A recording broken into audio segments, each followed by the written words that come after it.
నేను ఒక నిరుద్యోగిని. మామూలుగా క్యాంపస్ నుంచి బయటకు వచ్చేటప్పుడు నిరుద్యోగులు 2 రకాలుగా ఉంటారు. ఒకటి అబ్రాడ్ వెళ్ళి ఏదో పీకేద్దాం అని చెప్పి క్యాంపస్ ప్లేస్మెంట్ వద్దనుకుని అక్కడ పెట్రోల్ బంక్ లో పనిచేసేవారు. రెండో రకం ఇలా నిజంగా ఉద్యోగాలు రావు. నేను మూడో రకం. 4 LPA ఆఫర్ వస్తే బయటికి వెళ్ళి 7 LPA కొడదాం అని చెప్పి రిజెక్ట్ చేసి నిరుద్యోగిగా మిగిలిపోయిన రకం. నేను నా నిరుద్యోగ జర్నీని ముగించాలని చెప్పి హైదరాబాద్ వచ్చాను. ఆ తర్వాత వచ్చాడండి మా ఫ్రెండ్, నాకు ప్లేస్మెంట్ ఇప్పించాడు. రోజు 1500 రిఫర్ చేస్తే నాకు 3000, నీకు 3000.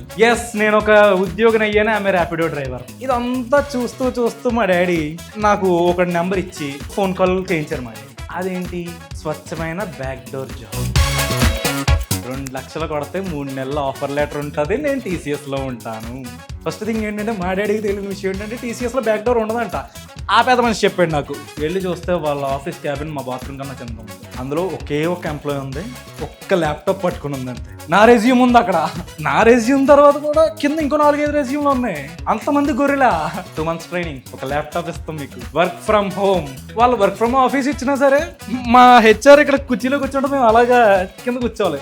ట్యూషన్కి వెళ్ళినట్టు ఉండేది వర్క్ ఫ్రమ్ ఆఫీస్ ఉన్నా సరే. మా నాన్నగారు రీసెంట్గా హైదరాబాద్ వచ్చారు.